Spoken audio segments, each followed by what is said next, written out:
It's time to check in with Mike Cozzi and say good morning. Morning, Mike. Good morning. So I was kind of shocked when I woke up this morning and saw that David Ortiz had been shot in the Dominican Republic.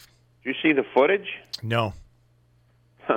He was in a lounge, and some guy just walked up right behind him and shot him in the back. Yeah, it wasn't a robbery. It wasn't anything. Somebody tried to kill the poor guy. Yeah. That's the Dominican Republic. It's the Wild West. Thank God he's still alive. It's a good thing the guy was a bad shot. Well, they're saying it really did look like an assassination attempt. Like it was a plan. 100%. Yeah. I mean, man, it's crazy. And to the people of the lounge's credit, that guy took quite a beating. Oh yeah, he's in the hospital. And he's unconscious, and they can't find out why or who put him up to it. But he has been taken into custody by the people that were in the lounge, which is a good thing. I mean, David Ortiz never hurt nobody in his life. It's just one of those stories that you wake up and you say to yourself, just what a crazy world we live in. Honest to God, Yep. you just can't say any more than that. That's what it is. What a crazy world we live in. Absolutely insane. And we wish him a speedy recovery.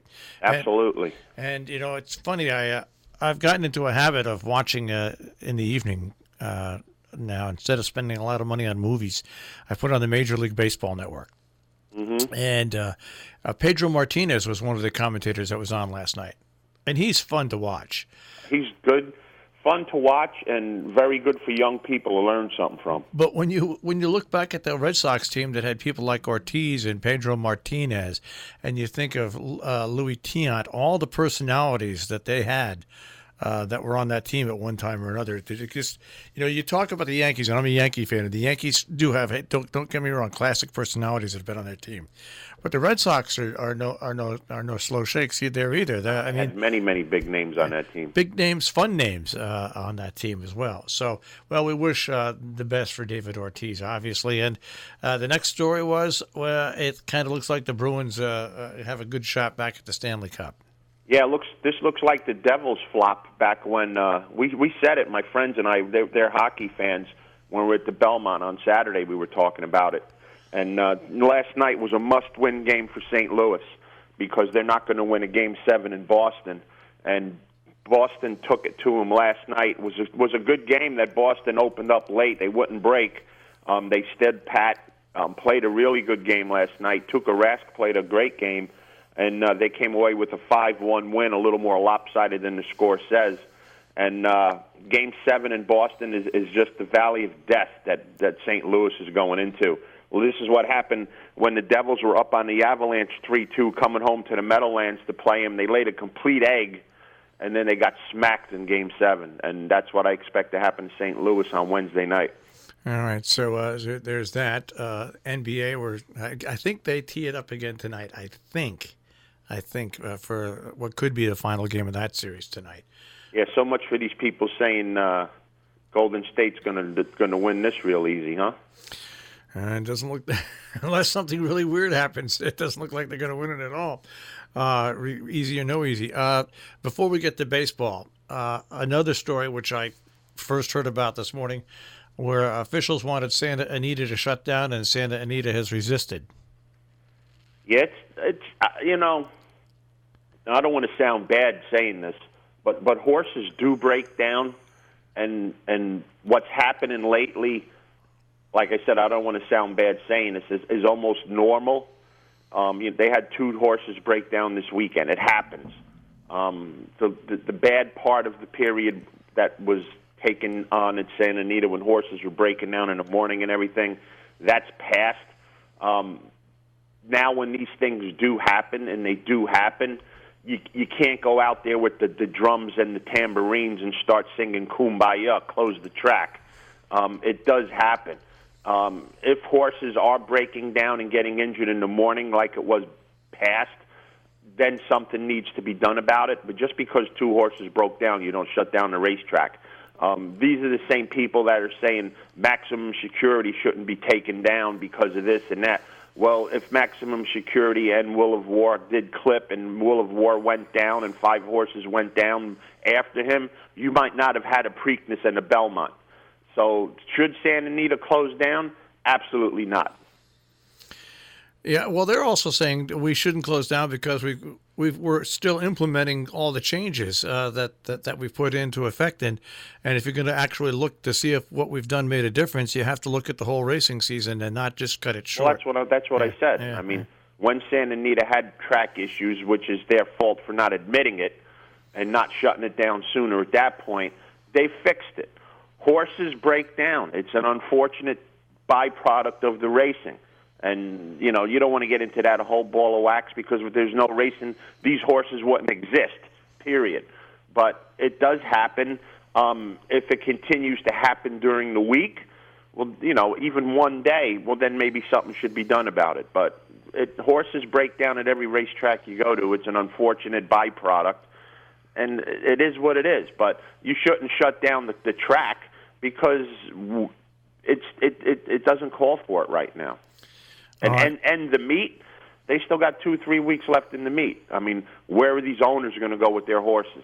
Yeah. If the Owners Association says that we need to shut it down, that's different because those are the people that supply the product that makes racing. If they decide not to run, and which they could very easily shut down Santa Anita by, not putting any horses in the entry box.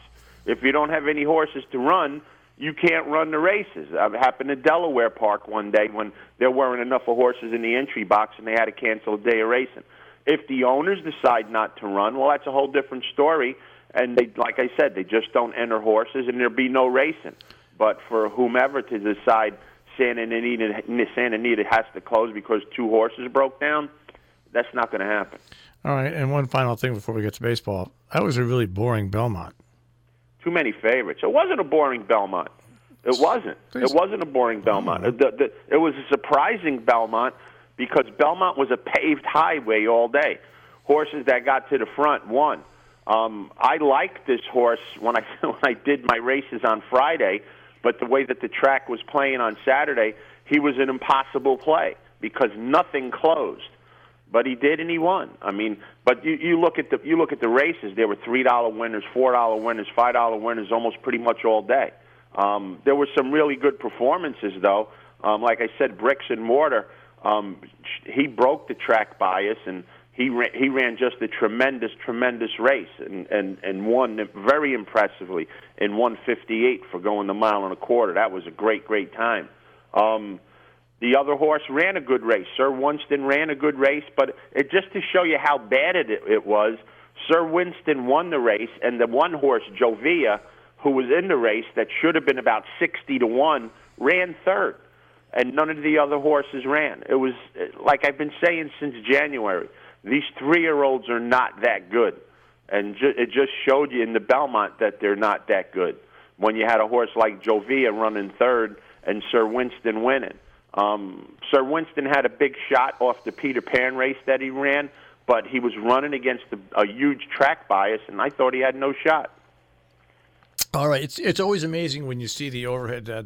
How I don't think people get the idea how big Belmont is unless you're there. I had great seats. I was right on the finish line on the 3rd floor, and you had the panoramic view of the whole place, and that's exactly what I thought. I'm like, man, them horses are coming up the backstretch. They're like in another town. I know.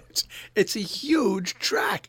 Yeah, I mean, it was great. I mean, it felt, for the first time this year, I felt like I was at a racetrack. It's, you can see it on TV, and I've been there twice, Belmont, and it's nothing like when you go there. It's just huge. It's like the first time you go to the Indianapolis Motor Speedway. You always think it's big, I can imagine. But you don't realize how big it is. Well, Belmont is it holds 150,000 people, doesn't it? It holds around 100, not 150. Yeah, but it's huge. I mean, it's cavernous. There could be people there that I know that I didn't see. That's right. Because I was in the clubhouse, and we had a good routine going down to the paddock and everything, and was very, very, very comfortable, and it was just a great day. All right. Really good day, and a friend of mine works for Naira. He got us a silver parking pass that cost $75 or $70, and we parked just about. I could probably spit and hit the turnstiles. That's how close we parked to the gate. It was really, really good, and it pays to have friends in high places. It does. All right, on to baseball. I don't know what to make of the Red Sox. I mean, I just don't. I mean, it's obvious that they're not anything like they were last year. No, of course not. They're erratic. Yeah. I mean, it's hard to repeat a season like they had last season. Yeah. So when you look at things now, I mean, Minnesota, no one's catching. Minnesota's for real. No one's catching them. No one's catching Houston. It's just not happening. And Houston's playing good with two of their best players out. Yeah. So it's three of their best players out. Altuve's been out too. It's really wild when you look at that, and then you go back over to the National League. Atlanta's only a game behind Philadelphia. That's garbage division. Yeah, Chicago's just got a game and a half lead, and the Dodgers. That's one is a tough one. You don't know who's going to win that one. The Dodgers, I mean, running away with it. It's done. It's done. Yeah. So I mean, baseball is shaping up. You can start to see things unless injuries continue. But anyway. Well, the best baseball right now is being played on the Extra Stupid Person Network. The College World Series, the Super Regions this weekend. Some outstanding baseball. That's where you should be watching. One game last night with Florida State and LSU. Florida State advanced, beating LSU 5-4 in 12 innings. A tremendous game by both LSU and Florida State last night. Outstanding relief pitching. It was a shame somebody had to lose this game. But Florida State moved on. Vanderbilt lost their first game, I think it was Thursday night, to Duke. They got shut out. They came back and smacked Duke the next two games. A freshman pitched a no-hitter on Saturday night, striking out 19 guys. You're seeing some outstanding individual and team performances in here. And so far, Michigan, Mississippi State, Texas Tech, Florida State, and Vanderbilt moved on, and Louisville. And today there's three more series yet to be determined. Auburn and North Carolina, Mississippi and Arkansas. The winners of those two move on to Nebraska, and the World Series starts June 15th. So real good baseball there. Really good baseball, good pitching. A lot of these guys have been drafted. Some of them you'll see in the major leagues in maybe 2 years. And there's some real outstanding underclass freshmen in this crop this year.